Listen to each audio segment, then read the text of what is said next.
హైదరాబాద్ కాటేదాన్లో అల్లం వెల్లుల్లి పేస్ట్ తయారీ కేంద్రంపై టాస్క్ ఫోర్స్ అధికారులు దాడులు చేశారు. ఎస్కేఆర్ ఫుడ్స్ పేరుతో నకిలీ అల్లం పేస్ట్ తయారు చేస్తున్నట్లుగా గుర్తించారు. అల్లం తయారీకి ఎస్టిక్ యాసిడ్ వాడుతున్నట్లుగా టాస్క్ ఫోర్స్ అధికారులు తెలిపారు. ఎస్కేఆర్ ఫుడ్ నిర్వాహకుడు హసన్ అలీ రుపానీని అరెస్ట్ చేశారు.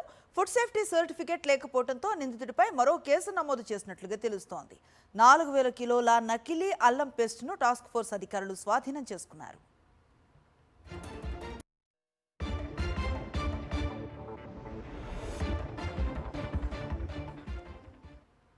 మరో కల్తీ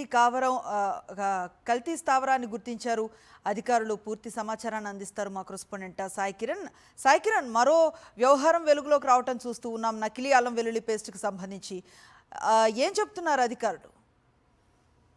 మైలార్ దేవుపల్లి పోలీస్ స్టేషన్ ప్రాంతంలో ఉండేటువంటి కాటేదాన్ ఏరియాలో ఈ హసన్ అలీ రూపానీ అనేటువంటి వ్యక్తి, హ్యాబిట్స్ ప్రాంతానికి చెందిన వ్యక్తి, పూర్తిగా కలుషిత కల్తీ అల్లం వెల్లుల్లి పేస్ట్ ను తయారు చేస్తున్నాడు. ఇది పూర్తిగా అయితే అసిడిక్ యాసిడ్, గ్రాంతం పౌడర్, అంటే ఇది రంగు, రుచి, ఇవన్నీ ఘాటు కలిగేటువంటి వాటన్నింటినీ కూడా మిక్స్డ్ చేసి రసాయన పదార్థాలన్నీ కలిపి ఈ విధంగా తయారు చేస్తున్నారు అనేటువంటిది పోలీసులు గుర్తించారు. సో ఇది పూర్తిగా కూడా అనారోగ్యకరం.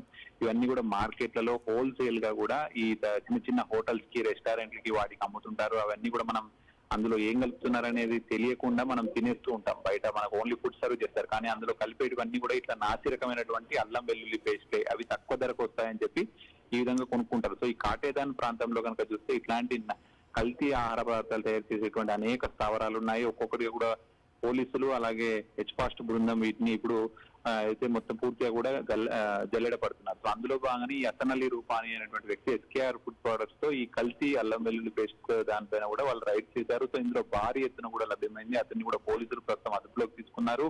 సో ఇట్లాంటివి ఏవి ఉన్నా కూడా ప్రజలు కొంత అప్రమత్తంగా ఉండాలి. ఇంట్లోనే తయారు చేసుకోవాలి, కానీ ఇట్లా బయట ఉండేటువంటి ప్రొడక్ట్స్ పై కొనుక్కుంటే మాత్రం పూర్తిగా క్యాన్సర్ కు కారకం అవుతాయనేటువంటిది హెచ్చరిస్తున్నారు. Right, thank you Sai Kiran.